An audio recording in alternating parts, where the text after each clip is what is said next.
Madanapalle files కేసులో తొలి arrest జరిగింది. నిందితుడు సీనియర్ అసిస్టెంట్ గౌతమ్ తేజ్ ను సిఐడి పోలీసులు పలమనేరులో అదుపులోకి తీసుకున్నారు. చిత్తూరు కోర్టులో హాజరుపరిచారు.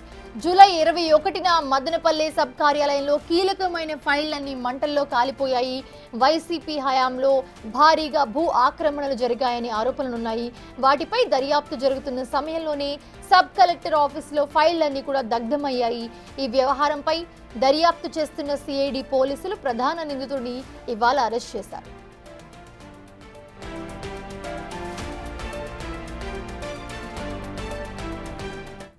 ఇదే అంశానికి సంబంధించి మరిన్ని అప్డేట్స్ అందించడానికి మా ప్రతినిధి దామోదర్ జాయిన్ అవుతున్నారు. దామోదర్, ప్రస్తుతం మదనపల్లి ఫైల్స్ కేసులో ఫస్ట్ అరెస్ట్ చేసినట్లుగా తెలుస్తోంది. అప్డేట్స్ ఎలా ఉన్నాయి?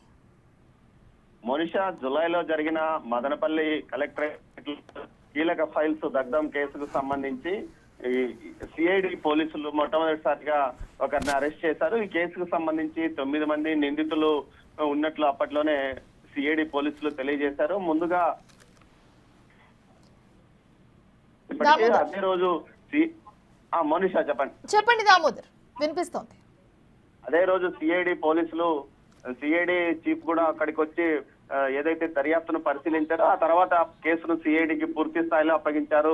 ప్రస్తుతం జరుగుతున్న పరిణామాలు ఏదైతే సిఐడి చాలా నిదానంగా దర్యాప్తు జరుగుతుంది అంటూ విమర్శలు వస్తున్న నేపథ్యంలో ఎట్టకేలకు కేసులో ప్రధాన నిందితుడిగా భావిస్తున్న సీనియర్ అసిస్టెంట్ సబ్ కలెక్టర్ కార్యాలయానికి సంబంధించి సీనియర్ అసిస్టెంట్ గౌతమ్ తేజను పోలీసులు ఈ రోజు పలంనేరులోనే అతని ఇంట్లో సిఐడి పోలీసులు అదుపులోకి తీసుకుని చిత్తూరు కోర్టులో హాజరుపరిచారు. రిమాండ్ ఇచ్చిన తర్వాత ఏదైతే అతన్ని తమ కస్టడీకి కావాలంటూ కూడా రేపు పిటిషన్ వేయనున్నట్లు తెలుస్తుంది. మొత్తం మీద ఈ కేసుకు సంబంధించి మదనపల్లి మాజీ ఎమ్మెల్యే నవాజ్ బాషాతో పాటు ఏదైతే పెద్దిరెడ్డికి కీలక అనుచరులుగా భావిస్తున్న ఏదైతే మాధవ్ రెడ్డి, అదేవిధంగా బాబ్జాన్ తో పాటు మరో 5గురు కూడా ఉన్నారు. వీరందరినీ త్వరలో అదుపులోకి తీసుకునే అవకాశం ఉన్న నేపథ్యంలో వీరు ఇంతకు ముందుగానే ఏదైతే మదనపల్లి సబ్ కోర్టులో బెయిల్ పిటిషన్ దాఖలు చేసినప్పటికీ దానిపైన విచారణ కొనసాగుతున్న నేపథ్యంలో మొదటి నిందితుడు ఏదైతే ఇప్పటికే ఈ కేసుకు సంబంధించి ఆర్డీఓ మురళి